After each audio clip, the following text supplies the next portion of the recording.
Good morning po. Tayo po'y mag-aral ng salita ng Diyos. Aklat po ng Mateo, chapter 5, verses 44 hanggang 48.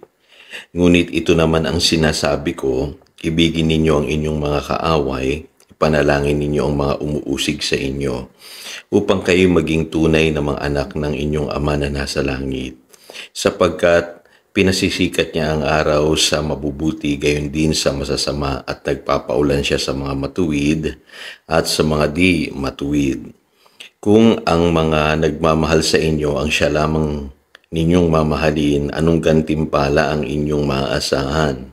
Hindi ba't ginagawa rin yan ng mga maniningil ng buwis? At kung ang mga kapatid lamang ninyo ang inyong binabati, anong ginagawa ninyong higit kaysa iba? Hindi ba't ginagawa rin yan ng mga hintil? Kaya maging ganap kayo gaya ng inyong Ama na nasa langit. Sinusubok ang pag-ibig. Ako po ay naniniwala na ang pag-ibig ay sinusubok sa buhay ng mga mananampalataya.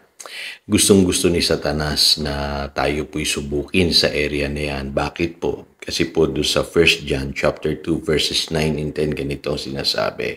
Anyone who claims to be in the light but hates his brother is still in darkness.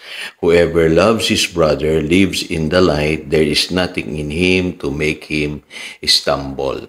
Kasi pagka nagawa ni Satanas na tayo po ay ilayo sa pag-ibig, ang sabi ng Biblia, lalakad tayo sa kadiliman. At ang sabi po diyan, mararanasan natin yung ma-stumble. Isa pang dahilan, yung sinasabi rin po sa 1 John chapter 3 verse 15. Anyone who hates his brother is a murderer, and you know that no murderer has eternal life in him. So mapapansin niyo po, pagka palang isang tao namumuhi siya sa kanyang kapatid, ang sabi ng Biblia, siya ay nagiging murderer. At yun po ang nature ni Satan Gustong-gusto ni Satan na makatulad natin siya.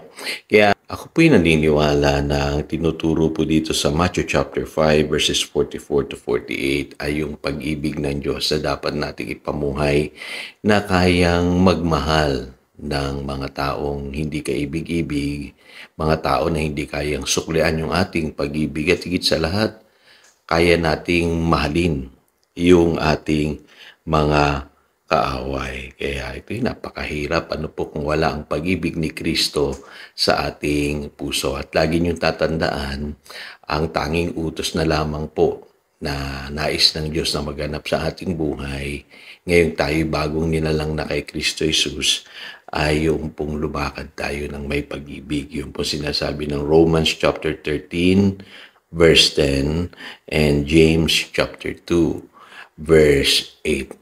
Ngayon, real talk po tayo. Nangyayari po na sa buhay na ito na o-offend tayo. At maraming tao nagagawa sa atin ng masama. At kadalasan nangyayari po yan sa mga taong di pa nananalig sa Panginoon. May mga tao po talaga na sisiraan tayo, gagawan tayo ng masama. At sabihin na natin na sa pamamagitan nila tayo po ay na-offend. Ngayon, ito po yung pinakamahirap. Minsan po, sa loob mismo ng simbahan, marami po tayong mga karanasan na naririnig. At higit sa lahat, naranasan ko rin po na ikaw ay na-offend mismo ng iyong kapwa kapatid sa Panginoon. Merong maninira sa iyo, merong gagawang ka ng masama, merong ichichismis ka, ipapahiya ka. At mayroong mga tao na talagang ang intention ay saktan ka lamang. Ngayon, paano nangyayari yun, pastor? Nasa loob ka naman ng church. Kasi hindi pa naman tayo lahat nababago pang ganap. Lahat tayo nasa proseso ng transformation. Kaya wag na wag kang ma-offend kapatid. Maaring sa kanila, hindi rin nila alam na nagagawang kanila ng masama. Maaring kinikriticize ka lang, o di kaya naman ginagawang ka ng kwento kasi yung pa rin ang dating buhay nila. Umiiral pa rin yung laman. Kaya yan ang pakaiwas-iwasan natin mga kapatid, yung tayo po ay ma-offend.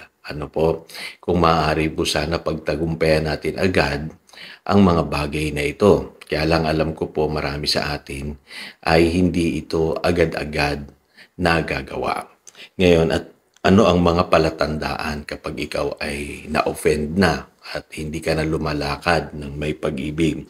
Unang-una dyan yung pagbabackslide. Ano po, maraming mga Kristiyano, kaya sila nagbabackslide kasi na-stumble sila sa mga nakita nilang pag-uugali ng kapwa nila Kristiyano. Ano po, kaya ang tendency, lumalayo sila sa gawain ng Panginoon. Lumalayo sila sa Panginoon.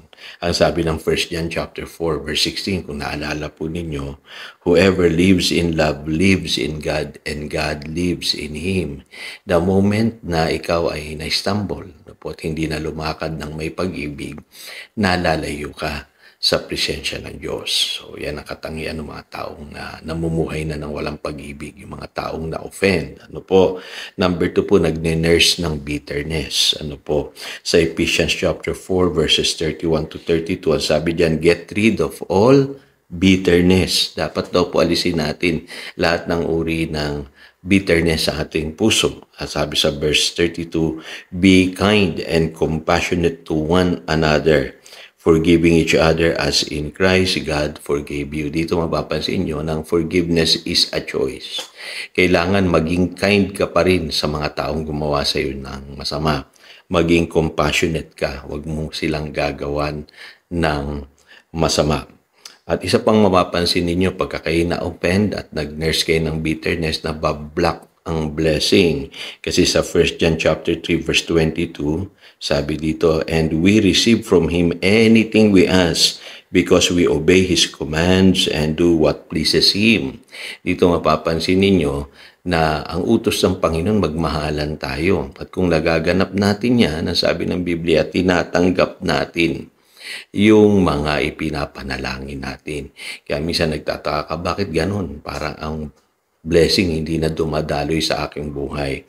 Baka namumuhay ka na ng walang pag-ibig, kapatid, dahil na-offend ka, nasaktan ka. Okay? So, panguli, ito, kadalasan nangyayari. Dahil ikaw ay biktima, nang bibiktima ka rin. Ang sabi sa 1 John chapter 3 verse 15, anyone who hates his brother is a murderer, and you know that no murderer has eternal life in him. You become an offender. Ano po? Kasi gusto mong makaganti. And sabi ng Biblia, do not take revenge. Sabi sa Romans chapter 12 verse 19, do not repay anyone evil for evil. Sabi sa verse 17, at ang sabi sa verse 21, do not be overcome by evil, but overcome evil with good. Kaya yung mga tao na gusto nilang gumanti, ano po, nangyayari tuloy minsan, lalo silang nasasaktan. At higit sa lahat, nagagawa nila ng masama naman yung ibang tao. At minsan kasi, no, pagka hindi ka gumaling kaagad dyan sa bitterness na taglay-taglay mo, ang darating sa iyong kasunod ay yung pong ikaw mismo ang magbibiktima ng ibang tao. Kaya ito'y paalala lamang naman sa akin, ano po, na iwasan natin na magkaroon tayo ng kasamaan loob, ano po, lalong-lalo na sa kapwa natin mananampalataya. Yan po'y real talk, ano po, kasi alam ko maraming dumadaan sa ganyan. Ang sabi nga, kailangan mapasahan natin itong pagsubok ng pag-ibig. Kaya alam niyo po, si Satanas talaga gagawin niya ang lahat para tayo lumakad ng walang pag-ibig. Pero lagi niyong tatandaan, kung tayo lalakad ng may pag-ibig, natutupad natin ang kautusan ng Diyos. So again, ito si Pastor Jojo nagpapaalala upang daluyan tayo ng pagpapala, manatili tayo sa kanyang salita. Good morning!